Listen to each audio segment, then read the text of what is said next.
Hi everyone, welcome to my channel.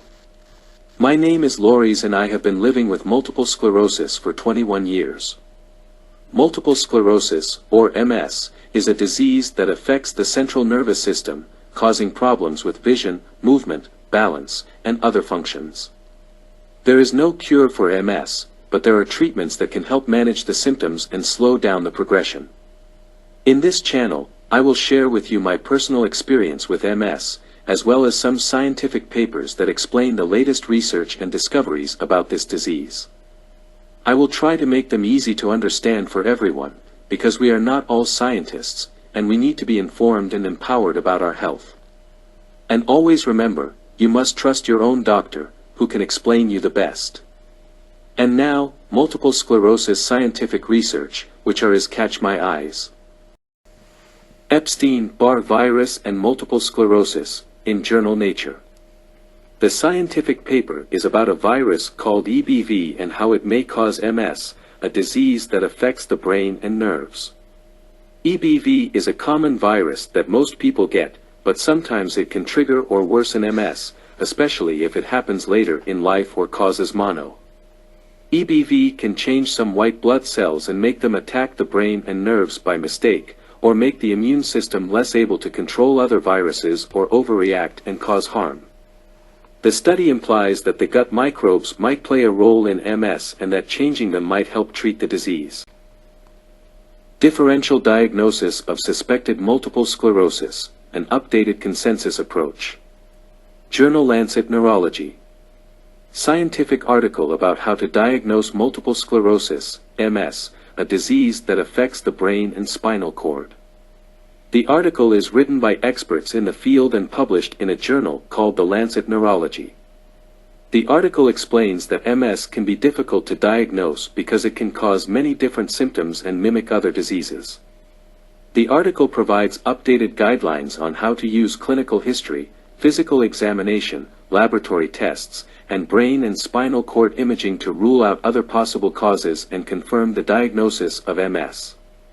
The article also discusses some of the challenges and limitations of the current diagnostic criteria, such as the need for more biomarkers, better imaging techniques, and artificial intelligence tools.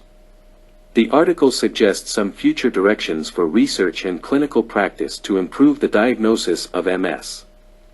The main conclusion of the article is that diagnosing MS requires careful attention to its differential diagnosis, which means considering and excluding other diseases that can look like MS.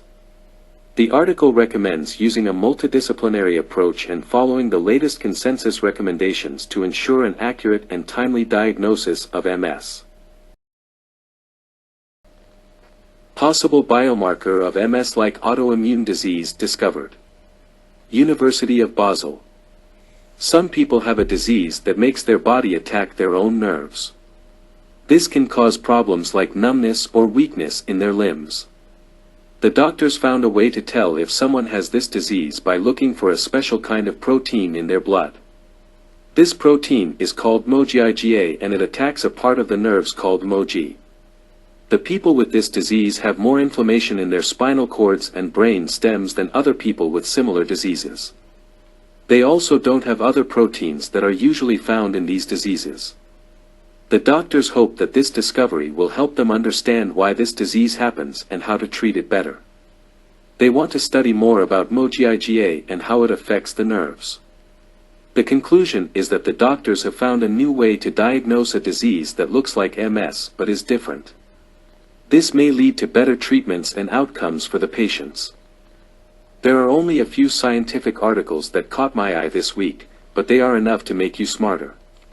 In future videos, there will be more. But for now, let's take a look at these amazing research findings. And remember, if you have any questions for a professional doctor, please ask them about this research if it's important to you. In this video, I will share some facts about myself. I have multiple sclerosis, a disease that affects my nervous system and my voice. That's why I use technology to make these videos. I also use a wheelchair, but I have a great family and community who support me. I love science and education, and I enjoy making videos to share my knowledge with you. I was born in 1980, and I have been living with multiple sclerosis for half of my life, since I was 21. This is who I am, and this is my story. Thank you for watching and for being part of my journey. If you like this video, please give it a thumbs up and subscribe to my channel. And if you have any questions or comments, please leave them below or contact me through my social media links.